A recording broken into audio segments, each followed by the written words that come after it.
राज्यपाल और मुख्यमंत्री 14 शिक्षकों को आज प्रदान करेंगे राज्य स्तरीय शिक्षक पुरस्कार। 54 लाख विद्यार्थियों के खातों में सीधे अंतरित हुई 324 करोड़ रुपए की गणवेश राशि। राज्यपाल मंगूभाई पटेल और मुख्यमंत्री डॉक्टर मोहन यादव राज्य स्तरीय शिक्षक सम्मान समारोह में 14 शिक्षकों को सम्मानित किया। समारोह में निःशुल्क गणवेश योजना अंतर्गत प्रदेश के शासकीय प्राथमिक एवं माध्यमिक विद्यालयों में अध्ययनरत 54 लाख विद्यार्थियों के बैंक खातों में करीब 324 करोड़ रुपए की राशि सिंगल क्लिक से अंतरित की गई। राज्य स्तरीय सम्मान से विभूषित सभी शिक्षकों का सम्मान राशि 25,000 रुपए शॉल, श्रीफल एवं प्रशस्ति पत्र से सम्मानित किया गया। समारोह में अतिथियों द्वारा राष्ट्रीय इंस्पायर अवार्ड प्रतियोगिता में प्रथम स्थान प्राप्त करने वाले भिंड जिले के शासकीय उच्चतर माध्यमिक विद्यालय उद्योतगढ़ के कक्षा 10वीं के विद्यार्थी दीपक वर्मा को 25,000 रुपए की विशेष सम्मान निधि, राष्ट्रीय स्तर पर 5वें स्थान पर रही बालाघाट जिले के शासकीय उत्कृष्ट उच्चतर माध्यमिक विद्यालय लांजी की छात्रा शिरोमणि दहीकर तथा 31वें स्थान प्राप्त करने वाले भोपाल जिले के कक्षा 7वीं के विद्यार्थी आरुष ना को 15,000 रुपए की विशेष सम्मान निधि प्रदान की गई। इन विद्यार्थियों के साथ ही उनके गाइड शिक्षकों को भी सम्मानित किया गया। अंतर्राष्ट्रीय संस्था T4 एजुकेशन के द्वारा नवाचार श्रेणी में विश्व में प्रथम स्थान प्राप्त विद्यालय CM राइस विनोवा रतलाम के शिक्षकों का सम्मान किया गया। राज्य स्तर की शैक्षिक संगोष्ठी से चयनित प्रथम प्रतिभागी को 11,000 रुपए, द्वितीय प्रतिभागी को 7,000 एवं तृतीय को 5,000 रुपए राशि के साथ शॉल, श्रीफल, प्रशस्ति पत्र कर सम्मानित किया गया। मंत्री ने भारत माता की जय बुलाई मगर बहुत आवाज नहीं आया। अभी बोलेंगे भारत माता की, अभी भी कम आवाज है। भारत माता की वंदे वंदे। राज्य स्तरीय शिक्षक सम्मान एवं गणवेश वार्षिक वितरण समारोह में अपने बीच उपस्थित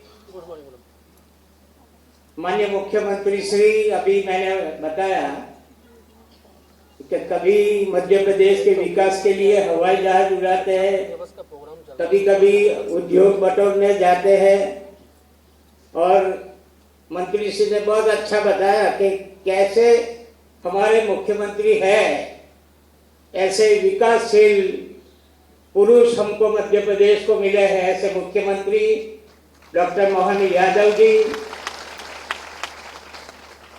मंत्री श्री स्कूल शिक्षा विभाग श्री उदय प्रताप सिंह जी, प्रमुख सचिव जनजातीय कार्य विभाग डॉक्टर रमेश कुमार जी, सचिव स्कूल शिक्षा विभाग डॉक्टर संजय गोयल जी, आयुक्त लोक शिक्षण श्रीमती शिल्पा गुप्ता जी, संचालक श्री हरजिंदर सिंह जी, सम्मान प्राप्त गण, शिक्षक गण एवं विद्यार्थीगण, उपस्थित महानुभाव, भाइयों और बहनों, प्यारे बच्चों, मीडिया के मित्रों,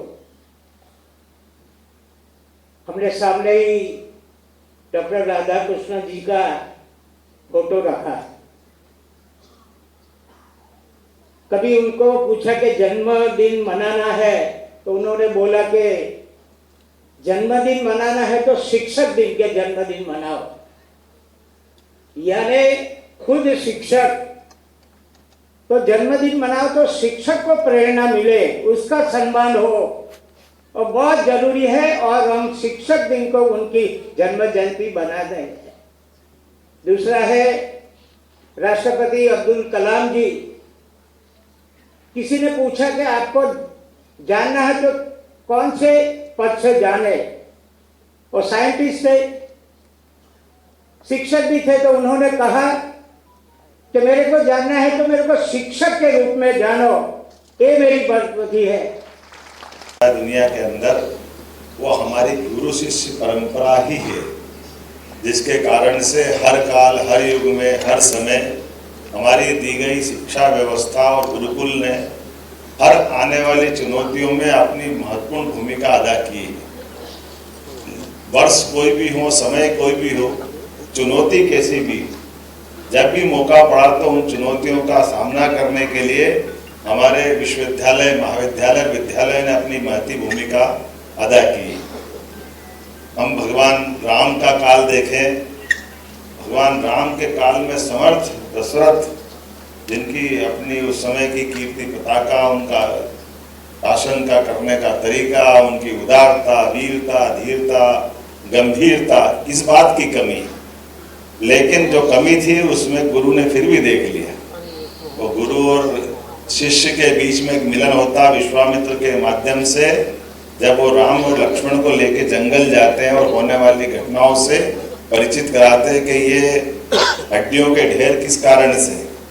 ये बड़ा अलग प्रकार का विषय है, लेकिन ये बात हमारे लिए आज भी विचार का विषय तो है ही है कि समर्थ शासन काल होने के बावजूद भी बगल के शासन की व्यवस्थाओं में गली निकाल करके अव्यवस्था कैसे रास्ता निकालती है।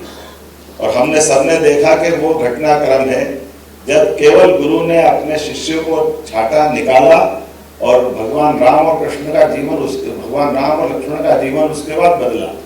न केवल राक्षसों का अंत हुआ, बल्कि साथ सीता माता भी मिली।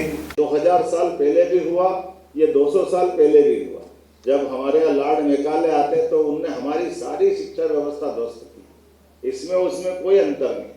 लेकिन यशस्वी प्रधानमंत्री का अभिनंदन करो श्रीमान नरेंद्र मोदी का, जिन्होंने शिक्षा नीति 2020 दोबारा जब लेकर के आए तो उन्होंने कहा कि पाठ्यक्रम के अंदर कौन सा विषय होना चाहिए, जो गौरवशाली अतीत पे गर्व कर सके वो विषय होना चाहिए। इसलिए उसको काल के प्रवाह में पता नहीं क्या क्या कहते थे।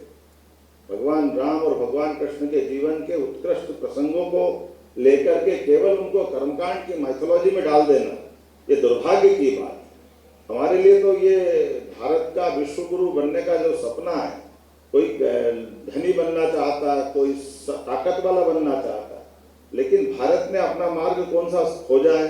भारत ने मार्ग खोजा है गुरु। गुरु अर्थात अंधेरे से प्रकाश की ओर ले जाने वाली भावना, जिसको वेद वाक्य में कहा गया सर्वे भवन्तु सुखिनः सर्वे सन्तु निरामया। ये जो उदात्त भाव है, उस उदात्त भाव के आधार पर दुनिया के अंदर हम अज्ञानता को मिटाना चाहते हैं, दुनिया के अंदर अच्छाई को स्थापित करना चाहते हैं, दुनिया के अंदर मानवता को स्थापित करना चाहते हैं।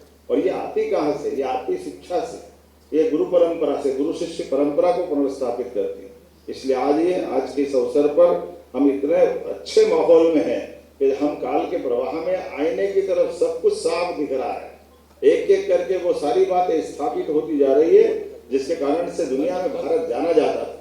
भारत दुनिया में संपन्न बनना चाहता है, लेकिन संपन्नता में स्वार्थी नहीं बनना चाहता। वो उदारता के साथ अपनी अच्छाइयों को बांटना चाहता है। वो ताकतवर बनना चाहता है, लेकिन शांति के लिए बनना चाहता है। उसकी दिशा दूसरी नहीं, उसकी दिशा एकमात्र है कि हम शांति की स्थापना करने में समर्थ हो। इसलिए हमारे देवता एक हाथ में शास्त्र भी रखते हैं तो दूसरे हाथ में शस्त्र भी रखते हैं। और मुझे इस बात की प्रसन्नता, हमारी सरकार बनने के बाद हमने भी दशहरे पे शस्त्र परंपरा को पूजन करने की परंपरा स्थापित की है। हमारे महामहिम के आशीर्वाद